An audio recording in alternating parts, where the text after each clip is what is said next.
Hello friends, તમને બધાને દીપાવલીની ખૂબ ખૂબ શુભકામનાઓ. તો દીપાવલી હોય એટલે ફેસ્ટિવલ્સમાં આપણને ઇન્સ્ટન્ટ વસ્તુઓ બનાવવી હોય, ગેસ્ટ આવ્યા હોય તો બી જો હું આ રીતે તમને ફ્રેન્કીની રેસીપી શેર કરું છું, એ રીતે થોડી ઘણી પ્રિપરેશન કરી લીધી તો ડેફિનેટલી તમારા બધા મહેમાન ખુશ થઈને ફ્રેન્કી એન્જોય કરી શકશે. એના માટેની રેસીપીની શરૂઆત હું તમને બતાવી દઉં. એના માટે વેજીટેબલ્સમાં મેં કોબીજ, બટાકા, ડુંગળી, લીલા મરચાં લીધા છે. હવે બટાકાને આપણે છાડાને પીલ કરી લેવાના છે. તમે ડાયરેક્ટ એમને બી બાફી શકો છો. હું અત્યારે એને પીલ કરી લઉં છું, કારણ કે આપણે ઇન્સ્ટન્ટ બનાવવાના છે તો આપણે નાની નાની ટિપ્સ કે જે ફટાફટ પ્રોસેસ કરી શકીએ એવી ટિપ્સ યુઝ કરીશું.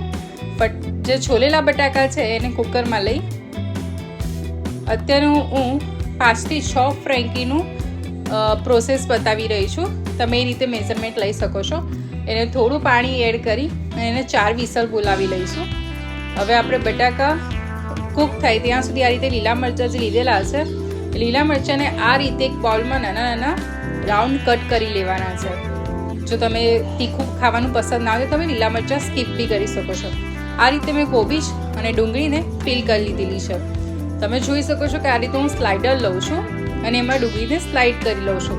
આ પ્રોસેસ હું એટલી રીતે કરી રહી છું કારણ કે આમાં પરફેક્ટ તમને પતલું સલાડ મળશે. જો તમે ચપાતી સમારશો તો તમે ટાઈમ કન્ઝ્યુમિંગ પ્રોસેસ થઈ જશે. આફ્ટર અ ફેસ્ટિવલ છે, ફટાફટ પ્રોસેસ કરવાની છે. એટલે આ રીતે જોઈ શકો છો કે મેં પતલી પતલી ડુંગળી સ્લાઇસ કરી લીધી છે.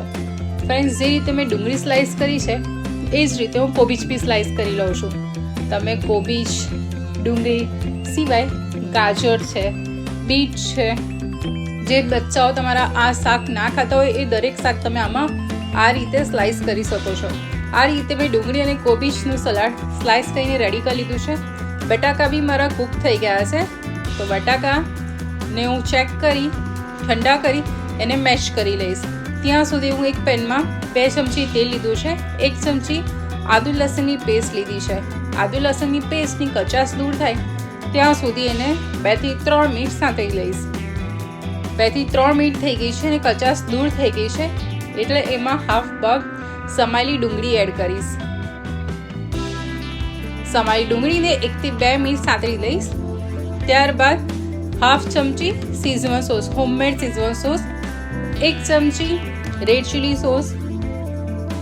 હવે આપણે 1 ચમચી કેચઅપ એડ કરીશું, 1 ચમચી ગ્રીન ચીલી સોસ. હવે આ બધા સોસીસ અને ડુંગળીને બરાબર તેલમાં 1 થી 2 મિનિટ સાંતળી લઈશું. તમે જોઈ શકો છો ફ્રેન્ડ્સ. હવે આપણે સ્વાદ પ્રમાણે મીઠું એડ કરીશું. આપણે સોયા સોસ જો તમે એડ કરવાના હો તો તમે મીઠું એ રીતે એડ કરશો કારણ કે દરેક સોસીસમાં થોડું ઘણું મીઠાનું પ્રમાણ હોય છે.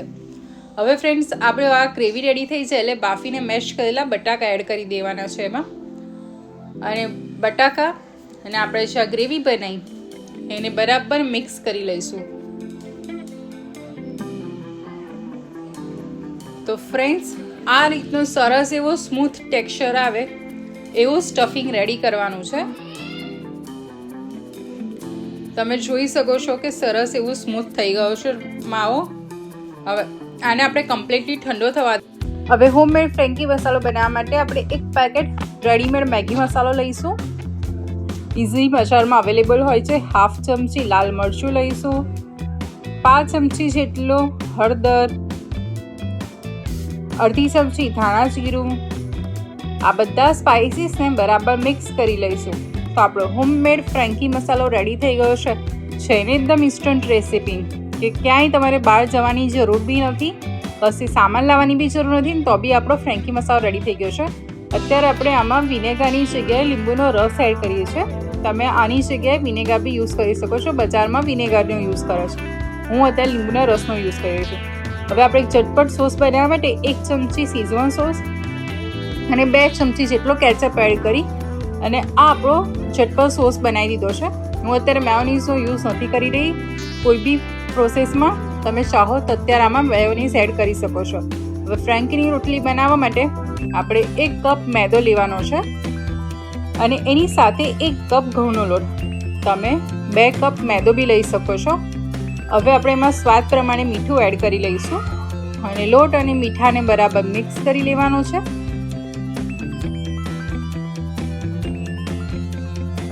આ રીતે સરસ એવો લોટ મિક્સ થઈ જાય, તમે જોઈ શકો છો. ત્યારબાદ થોડું પાણી એડ કરી અને એકદમ સોફ્ટ ડો રેડી કરી લેવાનો છે. આ રીતનો સરસ એવો સોફ્ટ ડો રેડી થઈ જાય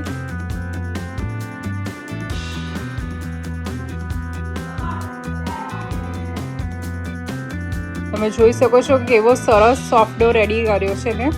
જો બહુ હાર્ડ છે તમે પતલી ફ્રેન્કીની રોટલી નહીં બનાવી શકો. હવે એમાંથી એક લુવો લઈ લઈશું. આ રીતનો મીડિયમ સાઇઝનો લુવો લેવાનો છે અને આ લુવા પર આપણે થોડો લોટ ડસ્ટ કરી લઈશું. થોડો લોટ ડસ્ટ થઈ જાય એટલે સરસ એવી પતલી રોટલી વણીને રેડી કરી લેવાની છે. તમે આ જે પ્રોસેસ કરી રહ્યા છો એ પ્રોસેસ તમે 7 થી 8 રોટલી એક સાથે પ્રિપેર કરી લેવાની, એટલે કે એક પછી એક એવી રીતે 7 રોટલી એક સાથે પ્રિપેર કરી લેવાની. ત્યારબાદ જ આપણી રોટલીની કૂક કરવાની આગળની પ્રોસેસમાં જવાનું, કારણ કે કૂક કરવાની પ્રોસેસ બહુ ફાસ્ટ થશે એઝ પર રોટલી વણવાની પ્રોસેસ થોડી સ્લો થશે. એટલે આ ટેકનિકથી કરશો તો ફટાફટ થઈ જશે. હવે આ રીતે પતલી રોટલી વણાઈ ગઈ. એવી સરસ પતલી રોટલી બધી વણીને રેડી કરી લેવાની છે. હવે આપણે આ રીતનો એક તવો કાં તો નોનસ્ટિક લેવાની છે પેન. હવે આપણે એને ફૂલ ફ્લેમ પર ગરમ કરી લેવાની અને ફૂલ ફ્લેમ પર ગરમ થઈ છે એટલે આ રીતે રોટલી એડ કરી દેવાની એની ઉપર. તમે જોઈ શકો છો કે ધીરે ધીરે રોટલી કૂક થઈ રહી છે. આ રીતે થોડી ઘણી કૂક થઈ જાય એટલે આપણે એની સાઈડ ચેન્જ કરી લેવાની છે. તમે જોઈ શકો છો કે કેટલી સરસ પતલી કરી છે અને આ રીતે કાચી પાકી રોટલી બંને સાઈડથી શેકી લેવાની છે. તો ફ્રેન્ડ્સ આ રીતે હું બધી રોટલીને કાચી પાકી શેકી લઈશ. હવે આ જે કાચી પાકી રોટલી શેકાઈ એ રીતની રોટલીને તમે એરટાઈટ કોઈ બી કન્ટેનરમાં યા બેગમાં ઝીપલોક બેગમાં પેક કરી અને તમે એને ફ્રીઝર બી કરી શકો છો. જ્યારે બી ગેસ્ટ આવે ત્યારે આ રીતે તેલ લગાવી અગેન ગરમ કરી લેવાની છે અને પરફેક્ટ શેકી લઈશું. શેકાઈ જાય બંને સાઈડથી સરસ એવી એટલે સેકન્ડ પ્રોસેસ કે આપણે પેટીસ નથી બનાવવાની ને આ રીતે એને મસાલો સ્પ્રેડ કરી લેવાનો છે ને ફટાફટવાળી રેસીપી, કારણ કે પેટીસ બનાવવી થોડી ટ્રીકી હોય છે. તો આ પ્રોસેસ કરવાથી સેમ ટેસ્ટ બી મળી જશે. અને એને આ રીતે બરાબર ફ્રેન્કીને શેકાઈ જાય એટલે આ રીતે આપણે ચોપિંગ બોર્ડ પર લઈ લઈશું અને મસાલો ઇક્વલ બધી રીતે સ્પ્રેડ કરી લઈશું. મસાલો બધી સાઈડ ઇક્વલ સ્પ્રેડ થઈ જાય ત્યારબાદ આપણે એના ઉપર ડુંગળી અને કોબીજનું સલાડ સ્પ્રિંકલ કરી લઈશું. તમે જે બી સલાડ તમારે આ સ્ટેજ પર એડ કરવું હોય તમે કરી શકો છો. હું અત્યારે ફ્રેન્કીમાં જે બેઝિક સલાડ આવે છે એ જ એડ કરી રહી છું. હવે ફ્રેન્ડ્સ આપણે સલાડ એડ થઈ જાય ત્યારબાદ આપણે જે સોસ પ્રિપેર કર્યો હતો એ સોસ એના ઉપર થોડો સ્પ્રિંકલ કરી લેવાનો છે. તો સોસ બી સરસ એવો સ્પ્રેડ થઈ ગયો છે. સોસ સ્પ્રેડ થઈ જાય ત્યારબાદ આ રીતે લીલા મરચાંવાળું જે મિશ્રણ બનાવ્યું છે એ એના પર થોડું આ રીતે સ્પ્રિંકલ કરી લેવાનું, જેથી આપણી ફ્રેન્કીમાં સરસ એવો ચટપટો ટેસ્ટ આવે. એની ઉપર આપણો હોમમેડ ફ્રેન્કી મસાલો સ્પ્રિંકલ કરી લઈશું. અને ઓબ્વિયસલી ચીઝ વગર તો ફ્રેન્કી અધૂરી છે, તો થોડું ચીઝ ગ્રેટ કરી લઈશું. તો આપણી હોમમેડ ફટાફટ ઇઝી એવી ફ્રેન્કી રેડી થઈ ગયેલી છે.